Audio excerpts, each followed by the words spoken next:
నమస్తే బీఆర్కే భక్తి ఛానల్కి స్వాగతం. నేను చక్కర్ల ఝాన్సీ.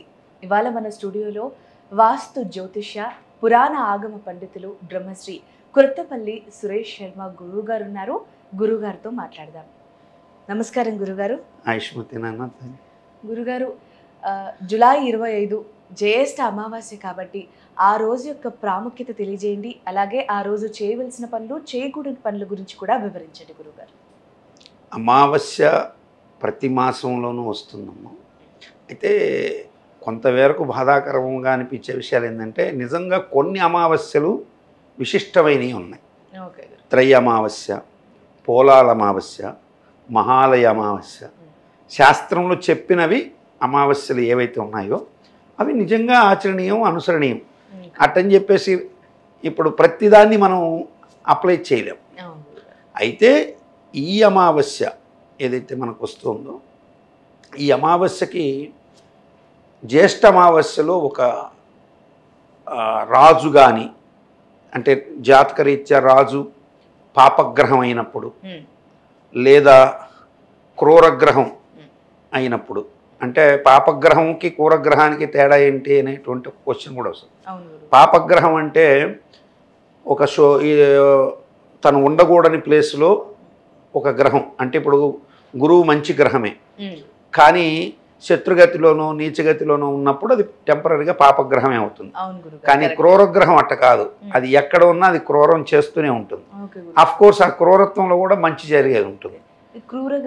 క్రూరగ్రహం అంటే అది ఇప్పుడు శనిగ్రహము, కుజగ్రహము, రాహుగ్రహము, శనీశ్వరుడు. శనైశ్చరత ఇది శనీశ్చర కదా, అంటే నిదానంగా జరుగుతాడు. సో కాబట్టి శనీశ్చర అంటారు. కాబట్టి ఈ అమావాస్య అనేటువంటిది క్రూరగ్రహం కానీ, పాపగ్రహం కానీ, రాజు కానీ, మంత్రి కానీ అయితే ఆ సంవత్సరం వచ్చేటువంటి అమావాస్యాలు ఏవైతే ఉంటాయో అవి ప్రళయానికి, రాజుల మధ్య వైరానికి, మనుషుల మధ్య కూడా వైరానికి కారణమవుతుందని పంచాంగాల్లో స్పష్టంగానే చెప్పారు. అందులో ఈ సంవత్సరం సూర్యుడు రాజు, శని మంత్రి కాబట్టి కలహం ఎక్కువగా ఉంటుంది. రాజులు పరస్పరం కలహించుకుంటారని పంచాంగాలని రాశారు. కలహించుకుంటూనే ఉన్నారు ప్రపంచవ్యాప్తంగా. కానీ ఎక్కడ చూసినా ఇప్పుడు యుద్ధ వాతావరణాలు ఉన్నాయి. ఇటువంటి సమయంలో ఈ అమావాస్య ప్రాప్తించింది. ఇటువంటి సమయాల్లో ప్రాప్తించినటువంటి ఈ అమావాస్య మంగళవారం మధ్యాహ్నం నుంచి ప్రారంభమై మంగళవారం సాయంత్రం అరౌండ్ 6:30కి స్టార్ట్ అయ్యి బుధవారం సాయంత్రం 4 గంటలకు అయిపోతుంది. సో సూర్యోదయ ప్రకారం చూసినప్పుడు బుధవారం అవుతుంది. ఆ అమావాస్య రాత్రులు పరిగణలోకి తీసుకున్నప్పుడు చీకటి నిశిని లెక్క వేసినప్పుడు మంగళవారం రోజు రాత్రి అమావాస్య ప్రాప్తిస్తుంది. సో మంగళవారం అంటేనే కుజుడు, కుజుడు అంటేనే క్రూరగ్రహం, అంటే పూర్తి అమావాస్య రాత్రి, నిశి అమావాస్య అంటేనే చీకటి, రాత్రిపూట ఉంది. కాబట్టి నిజంగా ఈ అమావాస్యను గురించి మేము ముందుగానే ఆలోచించి ఇటువంటి అమావాస్యలకి మనం ఖచ్చితంగా మన యొక్క స్వలాభం కోసం కాదు, విశ్వం అంతా కూడా బాగా ఉండాలి. విశ్వంలో ఉన్నటువంటి వాళ్ళు అందరూ కూడా మన వాళ్ళే కదా, మన మనుషులే కదా. వాళ్ళందరూ కూడా ఇప్పుడు ఎక్కడో ఒక 2,000 మంది చచ్చిపోయినారు అనుకోండి, వాళ్ళు కూడా ఎక్కడి నుంచో రాలే, మానవ జాతిలోంచి వచ్చారు. కాబట్టి 2,000 మంది మానవులు చనిపోవడం కన్నా యుద్ధం ఆగడమే మంచిది. యుద్ధం చేసేవాడు ఎప్పుడు కూడా గొప్పవాడు కాదు, యుద్ధాన్ని ఆపేవాడే గొప్పవాడని అనేక సార్లు నిరూపితమైంది. కాబట్టి యుద్ధం ఆగాలి అంటే దాని వంతుగా మనమేం చేయగలం అనేటువంటిది ఆలోచించాలి. ఇది వ్యక్తి కన్నా కూడా సమాజానికి ఎక్కువగా ఉపయోగపడే అమావాస్య. కాబట్టి మంగళవారం రోజున అందరూ కూడా తప్పనిసరిగా ఈ కుజగ్రహాన్ని చేసేటువంటి క్రూరగ్రహ చేష్ట నుంచి తప్పించే గ్రహం ఎవరయ్యా అంటే ఖచ్చితంగా సూర్యభగవానుడే. సో కాబట్టి మంగళవారం రోజు చతుర్దశిలో సూర్యభగవానుడికి ఉదయాన్నే మనం చక్కగా అర్ఘ్యప్రదానాలు ఇచ్చి, ఆ తరువాత అది మాస శివరాత్రి కూడా కాబట్టి ఈశ్వరుడికి ప్రదోష కాలంలో సాయంత్రం వేళ అభిషేకం గనక చేస్తే తప్పకుండా విలయం ఆగుతుంది. ఎందుకంటే ఇప్పుడు భారతదేశానికి వచ్చినటువంటిది ఏమీ లేదని నేను పంచాంగంలో స్పష్టంగా చెప్పాను, పశ్చిమ దేశాలకి దెబ్బ అని. కానీ ఒక విధంగా చూస్తే భారతదేశానికి లాభం, యుద్ధం జరగనందువల్ల లాభపడేది వేరే పక్కన పెడితే, మనకి ఇప్పుడు చమురు కావాలి, అదంతా కూడా పశ్చిమ దేశాల నుంచే వస్తుంది. కొంత టెక్నాలజీ పరంగా మనం కొంత పశ్చిమ దేశాల మీద ఆధారపడతాం, ఆ దేశాలు మన మీద ఇంకొక విధంగా ఆధారపడతాయి. కాబట్టి ఇక్కడ అటువంటి ఉపద్రవాలు సంభవించకుండా ఎవరైనా సరే మంగళవారం రోజున ఖచ్చితంగా ఈశ్వరుణ్ణి ప్రార్థించాలి. ముఖ్యంగా ఇది జ్యేష్ఠ అమావాస్య రాబోతోంది కాబట్టి ఆ మంగళవారం రోజు సాయంత్రం అమావాస్య ప్రాప్తించడానికి ముందే ప్రదోష కాలంలో ఈశ్వరుడికి, ప్రాతకాలంలో సూర్య భగవానుడికి పూజ చేయడం ద్వారా వారికి కూడా మంచిదే. ఆరోగ్యము, ఇతర మానసికమైనటువంటి అమావాస్య వస్తే ఎక్కువగా ప్రభావితమయ్యేది మానసికమైన స్థితులు. చంద్రుడు పూర్తిగా క్షీణత్వం పడతాడు కాబట్టి, మనోకారకుడు చంద్రుడు అన్నారు కాబట్టి మానసికంగా ఇబ్బందులు కూడా వస్తుంటాయి. అంటే ఈ భ్రమ, పిచ్చి, ఇటువంటివి అపస్మారాలు ఇటువంటి ఉన్నవాళ్ళు, ఈ తర్వాత హిస్టీరియా పేషెంట్లకి వీళ్ళకి ఇంకొంచెం ఎక్కువ అవుతుంటాయి. అలాగే గురుగారు రాశి ప్రభావం కూడా ఉంటుంది. కాబట్టి ఆ ప్రభావాలు రాశుల మీద ఉంటేనే కదా ఈ గ్రహాలు అక్కడ తిరుగుతాయి. సో కాబట్టి మనం ఖచ్చితంగా ఈ సూర్యుడికి చేయడం ద్వారా ఉపయోగం ఉంటుంది. రాశి వారికి ఎక్కువగా ప్రభావం పడుతుంది అంటారు, అది మనం చర్చించుకుందాం. అయితే ఇప్పుడు మనకి ఖచ్చితంగా తెలియాల్సింది ఏంటంటే సూర్య భగవానుడికి చేస్తే అమావాస్య దోషాలు పోతాయి. తర్వాత అమావాస్య ఎప్పుడు కూడా పితృదేవతలకి చాలా మంచిది. ఇప్పుడు తల్లిదండ్రులు ఉన్నవారైతే వారు ఆ తల్లిదండ్రుల ద్వారా తమ తాతలకి తర్పణాలు వదలడం ఇటువంటివి చేయించుకోవాలి. అట్లాగే తల్లిదండ్రులు లేని వారైతే తమ తల్లిదండ్రులను ఉద్దేశించి తర్పణాలు వదలడం ఇటువంటి అమావాస్యలో ఖచ్చితంగా చేయాలి. బుధవారం రోజున తర్పణాలు వదలడం ద్వారా, ఎందుకంటే అమావాస్య సాయంత్రం 4:44 వరకు కూడా ఉంది. అందులో అద్భుతమైనటువంటి తమాషా ఏంటంటే ముందు రోజు ఎవరైతే కుజుడని చెప్పుకున్నామో ఆయన రుణకారకుడు, రోగకారకుడు. అటువంటి కుజుడి నక్షత్రమైన మృగశిర నక్షత్రం ఉంది. మృగశిర నక్షత్రంలో పితృదేవతలకి పెద్దలు చెప్పేవాళ్ళు, ఇది ఎక్కడ శాస్త్రం లేదండి. మృగాలు కూడా అవి కూడా పురాకృత కర్మతోనే మృగంగా పుడతాయి. అంటే మనిషిగా పుట్టి మృగంగా పుట్టి ఉంటాయి. అవి కూడా ఎతుకుతుంటాయి. మృగాలు కూడా ఎలా తీర్చుకోవాలి మా పితృ-రుణాలు అని అడవులో ఎతుకుతాయట. కాబట్టి అటువంటి మృగశిర నక్షత్రం ప్రాప్తించింది బుధవారం. కాబట్టి బుధవారం పితృదోషాలు నివారించుకోవడానికి ఈ నాకబలి లేకపోతే తర్వాత ఇటువంటివి చేయలేని వాళ్ళు నారాయణ బలి, నాగబలి, మేము అక్కడికి పోలేకపోయినామండి, ఏది మన త్రయంబకేశ్వర పోలేకపోయినాం, గోకర్ణంలో చేసాం కానీ మాకు రిజల్ట్స్ రాలేదనే వాళ్ళు ఈ అవకాశాన్ని ఖచ్చితంగా వాడుకోవాలి. ఈరోజు మీరు ఏమి చేయక్కర్లే, మీ పితృదేవతలకి చక్కగా మీ ఇంట్లో ఫోటో ఉంది కదా శుభ్రంగా తుడిచేసి గంధం పెట్టి వాళ్ళని చక్కగా గంధమే, కుంకుమలు అయి పెట్టరు పితృదేవతలకి, గంధము విభూతి మాత్రమే పెడతారు. చక్కగా పెట్టి మంచి వాసన కలిగినటువంటి పువ్వులు, ఆఘ్రాణమాచ్యాదయత అని ఒక శ్లోకం కూడా ఉంది. ఆఘ్రాణంతోనే దేవతలు స్మరింపబడతారు. అందుకే దేవుడికి సువాసన కలిగిన పువ్వులు పెట్టడంలో కూడా రీజన్ అది. వాసన లేని పువ్వులు పూజకి ఎప్పుడూ వాడకూడదని ధర్మశాస్త్రం. కాబట్టి ఈ సువాసన వచ్చేటువంటి అటువంటి పూలు చక్కగా ఒక మాలికలాగా కూర్చి పితృదేవతల పటాలకు వేసి వారికి మనం చేసుకున్నటువంటి ఇంట్లో ఏవైతే ఉంటాయో పదార్థాలు అవే నివేదన పెట్టి, అవి ఒక ఇద్దరు మీ తల్లిదండ్రులు లాంటి వయసు ఉన్న వాళ్ళని ఇంకా పెద్దవాళ్ళు ఉంటే పిలిచి ఇంట్లో పెట్టి వాళ్ళకి చక్కగా కాళ్ళు గిళ్ళు కడిగి భోజనం పెట్టచ్చు. లేదు ప్రాప్తించలేదు ఎవరు అనుకుంటే చక్కగా మనకు వాయిస్ పిండం కాకికి పెట్టేది ఉంది, అట్లా పెట్టుకోవచ్చు. అలా కూడా సాధ్యపడలేదు, మనకు వాయిస్ కాకులు దొరకట్లేదండి సిటీ అంటే ఎత్తుకెళ్ళి ఒక ఎవరైతే అన్నార్తులు ఆకలితో అలమటించే వాళ్ళు ఉంటారో వారికి పెడితే కూడా ఆ యొక్క ఆత్మలు తృప్తి పడతాయి. పితృదోషాలకి అద్భుతమైనటువంటి నివారణ మార్గం కలిగినటువంటి ఈ అమావాస్య చాలా అద్భుతమైంది. అయితే ముందు దేశం బాగుంటే మనం బాగుంటాం, సంఘం బాగుంటే మనం బాగుంటాం. కాబట్టి మంగళవారం రోజున ఉదయం సూర్యుడిని, ప్రదోషకాలంలో ఈశ్వరుణ్ణి, బుధవారం రోజు పితృదేవతల్ని, ముగ్గురిని ఎవరైతే స్మరిస్తారో వారు తమకు తమ కుటుంబానికే కాదు విశ్వానికే మేలు చేసిన వాళ్ళు అవుతారు. నేను చెప్పినప్పుడు ఈ అవకాశం విని అయ్యో మళ్ళీ నేను చేయలేకపోయినానే అనుకునే వాళ్ళని నేను నిజంగా వాళ్ళు దురదృష్టవంతులు అనుకోవాలి. నిజంగా ఎవరైతే చేస్తారో వాళ్ళు అదృష్టవంతులే. ఖచ్చితంగా వాళ్ళకి ఆ పాజిటివ్ సెన్స్ కనపడుతుందని నేను ఖచ్చితంగా చెప్పగలను. ఇది 100కి 100 పాళ్ళు నిజం అవుతుందా అని అడిగారు అనుకోండి, యాక్యురేట్గా నువ్వు మనస్ఫూర్తిగా చెయ్యి, ఖచ్చితంగా నీకు నిదర్శనం కనపడుతుంది.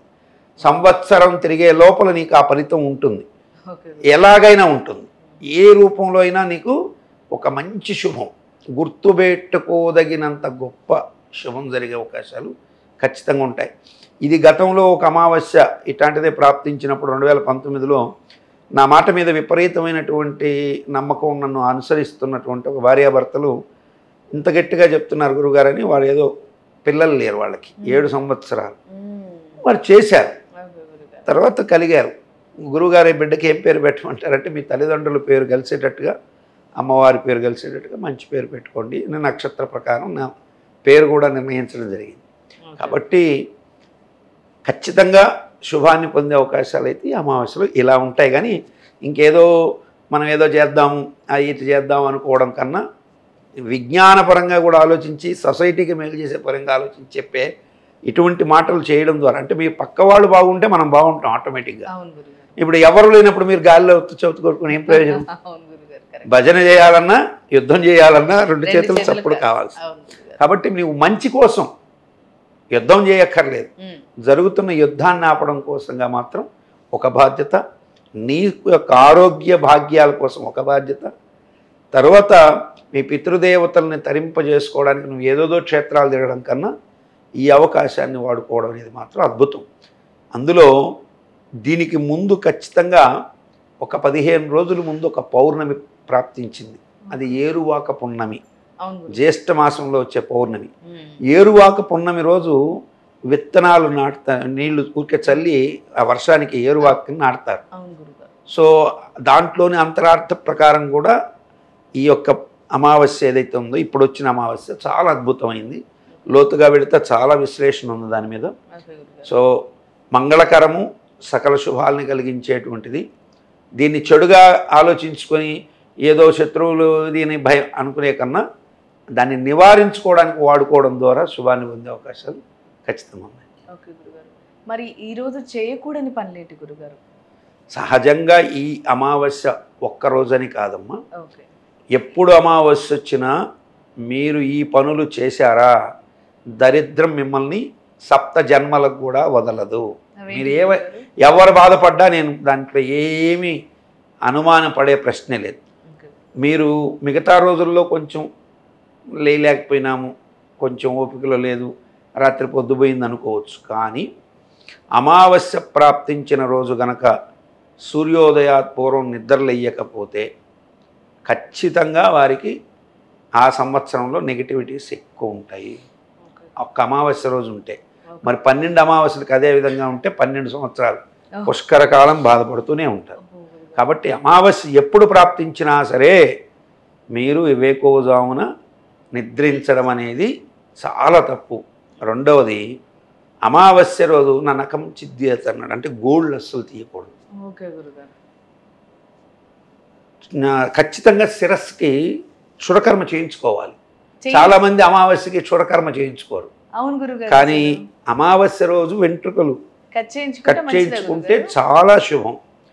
అది చాలా మందికి తెలియదు. ఈ బుధవారం నేను చేయించుకుంటా గురుగారు. ఆడవాళ్ళకి అమావాస్య రోజు లేదు. ఆడవాళ్ళు ఎప్పుడు కూడా అమావాస్య నాడు కత్తిరించు. ఒక్క మగవారికి మాత్రమే ఈ నియమం వర్తించింది క్షురకర్మ. రెండవది, అమావాస్య రోజు తలకి సోపులు వేసుకొని తలంటుకొని స్నానము చెయ్యనేకూడదు. అది మహాదోషం. ఆ రోజు ఉట్టి తలకి స్నానం చేయాలి. ఉట్టి తల అంటే ఏమిటి? ముందు రోజు అంటే మంగళవారం రోజు చతుర్దశి ఉంది కదా, అప్పుడు చక్కగా తలంటుకొని స్నానం చేసేసి అమావాస్య రోజు ఉట్టికి తలకపోయాలి. మన వాళ్ళు ఇప్పుడు కూడా దీపావళి అమావాస్య రోజు కూడా ఈ తప్పు చేస్తుంటారు. నరక చతుర్దశి రోజు తలంటుకోవాలి. దీపావళి రోజు అమావాస్య రోజు తలకి పోసుకోకూడదు, ఊరికే జస్ట్ నీళ్లు చల్లుకోవాలి. మగవాళ్ళు అయితే ఉట్టి తలకి స్నానం చేయాలి. తల్లిదండ్రులు ఉన్న వాళ్ళైతే అసలు తలకి స్నానమే చేయకూడదు అమావాస్య రోజు. ఇప్పుడు కూడా ఏ అమావాస్య ప్రాప్తించినా తల్లిదండ్రులు బతికి ఉన్నవాళ్ళు తలకి స్నానం చేయకూడదు.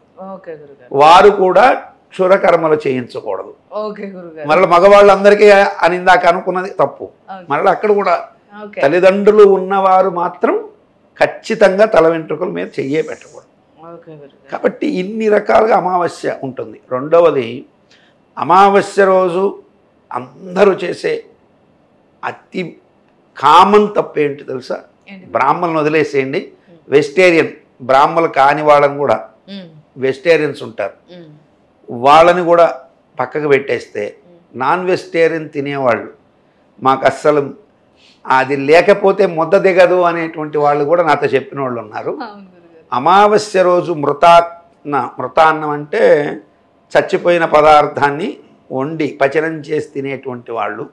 వీళ్ళు కొన్ని పిచ్చి ప్రశ్నలు కూడా అంటుంటారు, మరి వంకాయ ప్రాణం ఉన్నది కదా, దాన్ని గిల్లేం కదా, వంకాయలో విత్తనాలు ఉన్నాయి, ఈ ఇంట్లో ఏం సత్తనాలు ఉన్నాయి, ఏమీ లేవు, దీన్ని చంపేస్తే ఇక్కడికి అయిపోతుంది. వంకాయలో విత్తనాలు తీసి కొడితే 4 బయటకన్నా వస్తాయి, ఓ దోసకాయ కోసి 4 విత్తనాలు బయటేస్తే వస్తాయి, కానీ దీంట్లో అవి రావు. కాబట్టి అమావాస్య రోజు మృతాన్న సహిత భోజనం చేయకూడదు.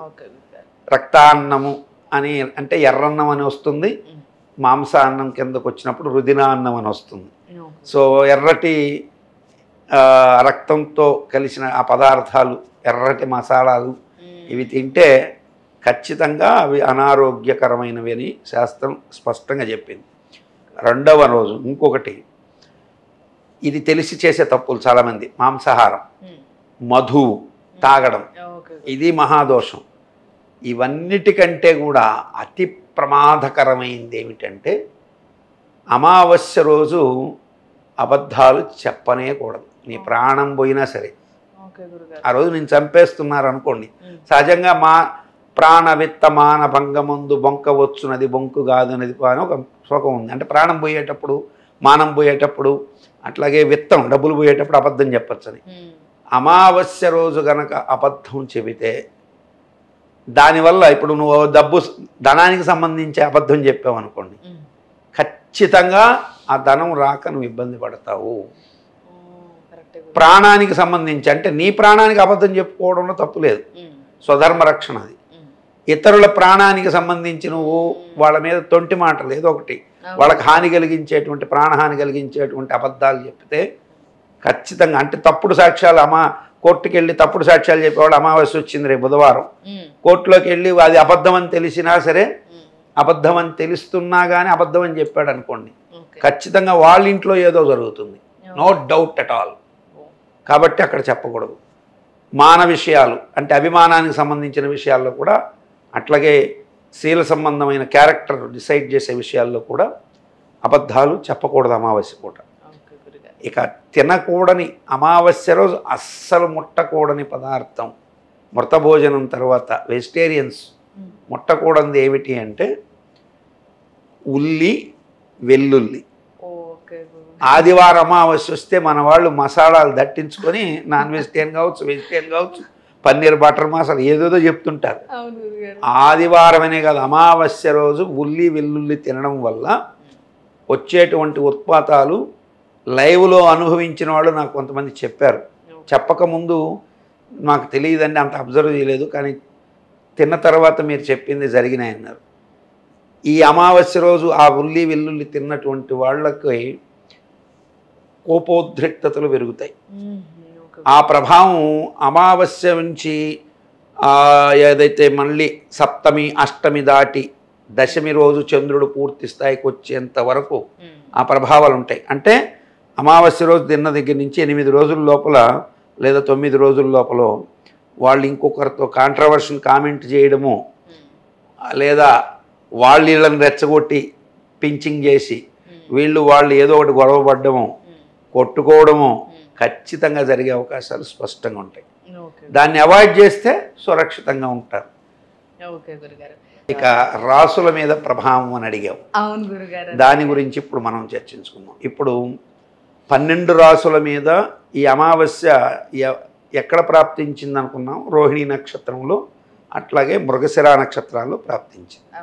సో రోహిణి మృగశిర నక్షత్రాల్లో ప్రాప్తించినందువలన సహజంగా అమావాస్య అక్కడ వచ్చింది కాబట్టి ఆ 2 నక్షత్రాల వాళ్ళు బాగా సఫర్ అవుతారు అనుకుంటారు అందరూ.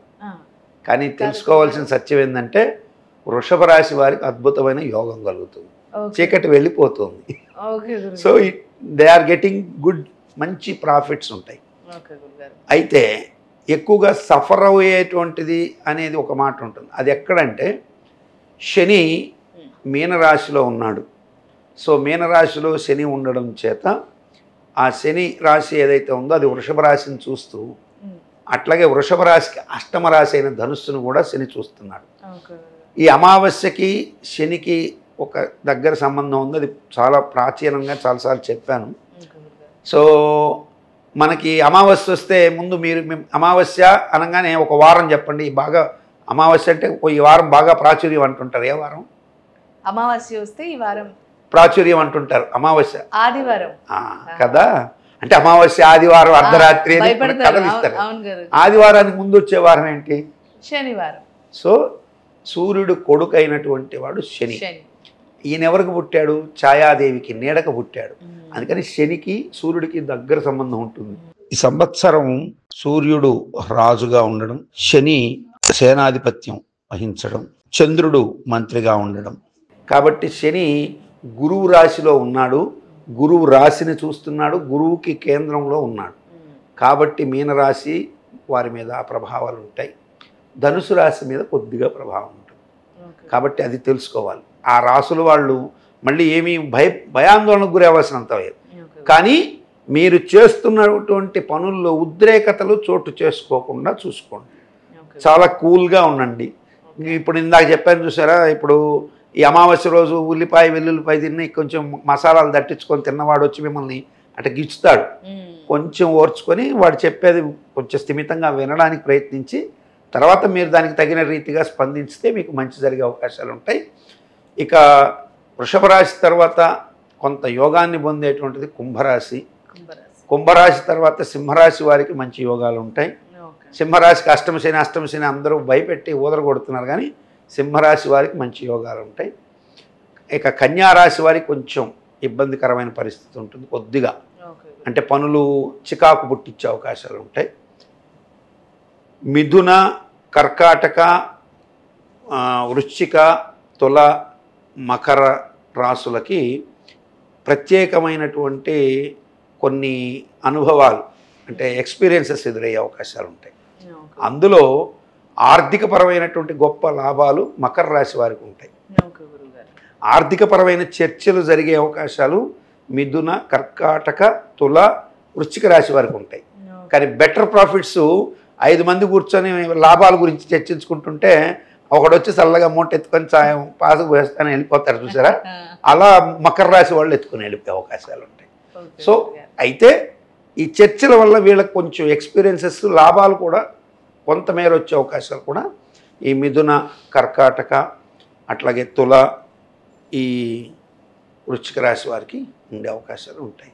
గురుగారు, మీరు ఇంత చక్కగా మరి అమావాస్య గురించి చెప్తూ ఉంటే నాకు ఇంకొక చిన్న డౌట్ ఏమని వచ్చింది అని అంటే, అమావాస్య రోజు జన్మించిన వారికి ఏ విధంగా ఉంటుంది? ఎందుకంటే చాలా మంది అంటారు ఆడపిల్లన అమావాస్య రోజు పుట్టిందా చాలా మంచిది, అబ్బాయి పుట్టాడా వీడు దొంగ అవుతాడు అని అంటారు గురుగారు. దొర అవుతాడు లేదా దొంగ అవుతాడు అంటుంటారు. అవును గురుగారు, దీనిపై కొంచెం మా కోసం వివరణ ఇవ్వండి గురుగారు. యాక్చువల్గా 30 తిథులు కూడా ఏ తిథికి ఆ తిథి విశిష్టమైన తిథులే. ఏ తిథిని కూడా తీసేయాల్సింది లేదు. అష్టమి రోజు పుట్టాడు కష్టాలకు కారకుడు అవుతాడంటే మహానుభావుడు కృష్ణుడు అష్టమిలోనే పుట్టాడు. అవును గురుగారు. ఈడు చవితిలో పుట్టాడు అన్ని పనులు విఘ్నం అవుతాయంటే ఆ వినాయకుడు పుట్టాడు. అదే అష్టమిలో దుర్గాష్టమి చేసుకుంటాం. కాబట్టి అమావాస్య పితృదేవతలకి మంచిది. ఎవరైతే మీరు అన్నట్టు అయితే దొర లేకపోతే దొంగ అవుతాడు అనేది ఎప్పుడంటే అమావాస్య, ఆదివారము, భరణీ నక్షత్రము అవన్నీ కలిపినప్పుడు అంటే లగ్నాన్ని పంచకరహితం అని చేస్తుంటాం. సో వాడు పుట్టిన లగ్నం అన్నీ కలిపినప్పుడు చోర లగ్నం అనేది పడుతుంది. ఆ చోర లగ్నంలో గనక పడితే వాడు మహా దొంగ, మామూలు దొంగగాడు. వాడు స్మార్ట్నెస్ నేర్పిస్తాడు. ఇప్పుడు ఉన్నారు కదా మనకి, ఇప్పుడు కనపడుతుంటాయి కదా ఒక్కొక్కడు కనపడకుండా 500 కోట్లు కొట్టేశాడని, హ్యాకింగ్ చేశాడని, తర్వాత ఈ పెద్ద బ్యాంకులకి మొత్తం తెలియకుండానే కన్నం పెట్టాడని మహానుభావుల పేర్లు వింటుంటాం. వాళ్ళందరూ ఇటువంటి వాటిల్లో పుట్టారు. కాబట్టి అందరూ అమావాస్య రోజు పుట్టిన దొంగలు ఎవరు? అమావాస్య, ఆదివారము, అర్ధరాత్రి కావచ్చు, పగలు కావచ్చు, భరణీ నక్షత్రంలో చోర లగ్నంలో పుట్టాలి. ఆ భరణీ నక్షత్రంలో పుట్టినోడు ధరణి వెళ్తాడు అంటారు. కొన్నిసార్లు వెళ్తుంటారు. ఎట్లా తెలుసండి? జనాలందరికీ గుండు కొట్టినోడు ఒకరోజు ఫైన్గా చూస్తే వాడు గొప్ప మినిస్టరు, రాజకీయ నాయకుడు అయి ఉంటాడు. వాడు గుండు కొట్టే ఉంటాడు జనాలకి, ఎక్కడో తీరా. అంటే ఎవరిని తొక్కందే పైకి ఎట్టొస్తామని వీళ్ళు మళ్ళీ జనాలకి కొత్త నీతులు నేర్పిస్తుంటారు. కాబట్టి వీళ్ళని గురించే శాస్త్రం క్లియర్గా చెప్పింది. ఆడపిల్ల పుడితే అమావాస్యలో చాలా వెలుగని ఎందుకన్నారంటే సహజంగానే ఇంటికి ఆడపిల్ల వెలుగు, ఎవరికి నచ్చినా నచ్చకపోయినా ఇది సత్యం. ఆడపిల్ల ఇంటికి వెలుగు. ఒక మగపిల్లవాడున్నా ఆడపిల్ల లేకపోతే అది వెలుగు కాదు. అట్లాగే ఆడపిల్ల ఉన్న దగ్గర ఒక మగపిల్లవాడు ఒక రక్షణ. అంతేగాని ఆడపిల్ల పుట్టడం అమావాస్యలో పుట్టితే ఎందుకు అన్నారంటే అమావాస్య లక్ష్మీదేవికి దీపావళి అమావాస్య రోజు ప్రత్యేకంగా పూజ చేస్తాం. సో ఈ అమావాస్య రోజు పుట్టడం ద్వారా ఆడపిల్ల పుడితే శుభం కలుగుతుంది అనేది ఒక మాట. అయితే ఇదే ఆడపిల్ల కృత్తికా నక్షత్రంలో ఆదివారం రోజున అగ్నిముఖ నక్షత్రమైనటువంటి కృత్తికలో పుట్టి ఆ తర్వాత రాహుకేతువుల చేత దోషం పట్టి అదే అమ్మాయి వృశ్చిక లగ్నము, కర్కాటక లగ్నము, మకర లగ్నంలో కనుక పుడితే ఖచ్చితంగా తల్లిదండ్రులని చంపడము, లేకపోతే తల్లిదండ్రులని విభేదించి, ఇప్పుడు మన మారుతిరావు కూతురు పుట్టింది ఒక అమ్మాయి అనకూడదు, అమ్మాయి జాతకం నాకు తెలియదు, నల్గొండలో మీకు తెలుసు అనుకుంటారు, మారుతిరావు అని ఒక జరిగింది. సో అమ్మాయిని మనం అనకూడదు, కానీ అమ్మాయి జీవితంలో జరిగింది ఏంటండి, ఇప్పుడు అమ్మాయి ఇష్టపడినోడు ఆ అమ్మాయికి దక్కలేదు, తండ్రి లేడు. ఈరోజు తండ్రి సంపాదించిన ఆస్తుల మీద పోయి కొట్లాడి తెచ్చుకోవచ్చు, కానీ సుఖమే ఉంది. నువ్వు దేనికోసం నువ్వు వెళ్ళావో అది నీకు ప్రాప్తం కాల, అతనే లేడు. నీ తండ్రి, నిన్ను ప్రాణాధికంగా ప్రేమించిన తండ్రి నీకు దూరం అయిపోయాడు. నిన్ను దగ్గరగా బాగా ప్రేమించిన తల్లి నీ యొక్క సౌభాగ్యాన్ని నువ్వు దూరం చేసావు. ప్లస్ నీ చిన్నతండ్రులు, నీ మేనమామలు, నీ బంధువర్గం, నువ్వు అనుకునే వాళ్ళందరూ నీకు దూరం అయినారు. సో అఫ్కోర్స్ నువ్వు మెంటల్గా సాటిస్ఫాక్షన్, లేకపోతే నాకు అతని ప్రతిరూపం ఉంది, నాకు ఈ వర్గాల సపోర్ట్ ఉంది, రైట్ ఉండొచ్చు. కాకపోతే అందరూ మెచ్చుకొని చేసుకుంటే అది ఆనందం. ఆ తండ్రిని మెప్పించి చేసుకుంటే నువ్వు గొప్పదాని అయ్యి ఉండేదాని అని నేను అనుకుంటాను. సో ఎందుకంటే ఆ మారుతిరావు బతుకున్నప్పుడు నన్ను సంప్రదించాడు, చిన్న పాపగా ఉన్నప్పుడే. నేను ఆనాడే ఆ అమ్మాయి జాతకాన్ని చూసి కొన్ని మాటలు చెప్తే నా మీద కోప్పడ్డాడు. సరే ఆ పాస్ట్లో విషయాలు మళ్ళీ ఆ తర్వాత నేను ఈయన అప్పటికి మీడియా కూడా ఇంత పాపులర్ లేని రోజుల్లో కలిశాడు ఆయన. ఎందుకంటే నేను కొన్నాళ్ళు మిర్యాలగూడలో 1989 నుంచి 90 వరకు అక్కడ ఉండేవాడిని మిర్యాలగూడలో. సో అప్పుడు నాకు మిర్యాలగూడలో ఉన్నప్పుడు కొంతమంది మిత్రులు వాళ్ళు పరిచయం, అప్పుడే ఈ మారుతిరావు కూడా అప్పుడు పరిచయం. ఇప్పుడు ఏమైపోయింది, నువ్వు అనుకున్నది ఏదీ నీకు సాధ్యం కాలేదు. అందుకని జాతకాన్ని నమ్మి నువ్వు ఆ మార్గాల్లో వెళ్ళి నీ తండ్రిని ఎలా మెప్పించుకోనో చేసుకునే పద్ధతులు ఆ అబ్బాయి జాతకాన్ని కూడా చూపించుకొని ఇప్పుడు పుట్టేటప్పుడు ఎవ్వరూ ధనం మోసుకొని రారు, ఎత్తుకోబోయేటప్పుడు ఏం మోసుకొని పోరు. అట్లాగే పుట్టేటప్పుడు సంస్కారాలు మోసుకొని వచ్చుకునే అవకాశం ఉంటుంది. ఈ సంస్కారం ఏంది, పూర్వజన్మ సంస్కారం. ఆ సంస్కారాలు మోసుకొచ్చింతనే నక్షత్రాల్లో పడతారు. ఇప్పుడు అట్లాంటి నక్షత్రాల్లో పడ్డవాళ్ళే ఇట్లాంటివి ఉంటాయి. మనం ఎగ్జాంపుల్గా మనకు దగ్గరగా ఉంది కాబట్టి ఆ అమ్మాయి ఇలా అయింది, అమ్మాయి ఇది అవునో కాదో మనకు తెలియదు, కానీ అమ్మాయి పేరు ఎక్కడని తెలుసమ్మా, అమృత కదా, అది కృత్తికా నక్షత్రంలో ఉంది జ్యోతిష్ శాస్త్ర ప్రకారం. సో అమ్మాయికి కృత్తికా నక్షత్రంలో పుట్టిందని పేరు పెట్టాడా, అమ్మాయి అమావాస్యలో పుట్టిందా అయ్యని మనకు తెలియదు. అది నాకు గుర్తు కూడా లేదు, ఎందుకంటే ఒకప్పుడు ఆయన జాతకం చూపించాడు. అమృత అన్న పేరు ఇప్పుడు నాకు గుర్తుంది. సో అమృత అంటే సూర్యుడి నక్షత్రం కృత్తిక, తండ్రి మారుతిరావు మామి మూమే మకా నక్షత్రం కేతు. చూసారా, కేతువుకి సూర్యుడికి పడదు, అందుకే మారుతిరావు చచ్చిపోయాడు. ఆ అమ్మాయి లవుడుగానే ఉంది, సూర్యుడు గెలిచాడు, కేతువు చచ్చాడు. కాబట్టి మనం మాట్లాడితే కొన్ని వివాదాస్పదంగా తీసుకుంటే వివాదం, శాస్త్రపరంగా ఆలోచిస్తే దాంట్లో ఒరి ఇంతుందా మా తండ్రి కోల్పోవడానికి అని అమ్మాయి పాజిటివ్గా తీసుకుంటే పర్లేదు. నెగిటివ్గా తీసుకుంది అనుకోండి, నా మీద ఇంకో ఇట్లా నా మీద నా పర్సనల్ లైఫ్ని ఏదో చేశాడు అని అనొచ్చు. కాబట్టి మంచిగా తీసుకోవడంలో ఉంటుంది అనేది నా ఉద్దేశం.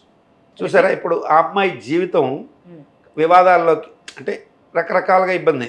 ఇప్పుడు ఆ అమ్మాయి జీవితాన్ని ఆధారం పెట్టి ఒక సినిమా కూడా తీశాడు, ఎవరో మన రామ్ గోపాల్ వర్మ. కాబట్టి ఒకరి చేత నీవు అనిపించుకునేదాకా నీ జీవితం రాకూడదు.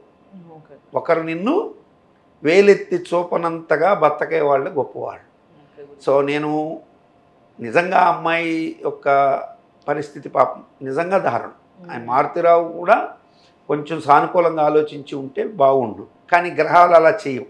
అది తెలుసుకొని వాళ్ళు కరెక్ట్గా మార్గాన్ని ఎత్తుకుంటే సరిపోయి ఉండేది. ఆయన ఆ మారుతిరావు నన్ను అప్పుడు సంప్రదించిన తర్వాత మరల సంప్రదించకపోవడం, నన్ను గురించి ఆయన కూడా తెలుసుకోలేకపోవడం అట్లా జరిగిపోయినాయి అంతే. సో మారుతిరావు నేను అప్పుడు జ్యోతిష్ అంటే నేను 1980 చిల్లరలో ఆయన పరిచయం అయిన తర్వాత ఈ అమ్మాయి విషయంలో నేను చెప్పింది ఎప్పుడు 2008 ప్రాంతాలు 7 ప్రాంతాల్లో నేను దినేష్ రెడ్డి గారు హైదరాబాద్ సిటీ కమిషనర్గా ఉన్నప్పుడు నేను పని మీద ఆయన దగ్గరికి వచ్చున్నాను. మా ఊరు వారు కాబట్టి అక్కడ మారుతిరావు అక్కడికి వచ్చి వాళ్ళు ఏదో పని మీద వచ్చారు. అక్కడ కలిసినప్పుడు నేను ఆయన గుర్తుపట్టి పలకరించాను. ఆయన కూడా నన్ను పలకరించలేదు. మారుతిరావు గారు బాగున్నారా అన్న తర్వాత ఖాళీగా కూర్చున్నప్పుడు జాతకం తీశారు. తీస్తే మీరు ఈ అమ్మాయి విషయంలో కొంచెం జాగ్రత్తలు తీసుకొని ఉండాల్సింది, అన్ని రకాల జాగ్రత్తలు తీసుకుంటే బాగుండేది అంటే ఆయన నన్ను కొంచెం గట్టిగానే ఏదో వ్యతిరేకించారు. అప్పుడు ఫాస్ట్ అయిపోయింది. ఏదేమైనా జాతకరీత్యంలో మనం మార్పులు చేసుకోలేం కాబట్టి వాటిని చూయించుకొని పరిహారాలు కనుక చేసుకున్నట్లయితే అప్పుడు మారుతిరావు గారి యొక్క ప్రేమ, కూతురు మీద ప్రేమను చూసి నాకు నిజంగా ముచ్చట వేసింది.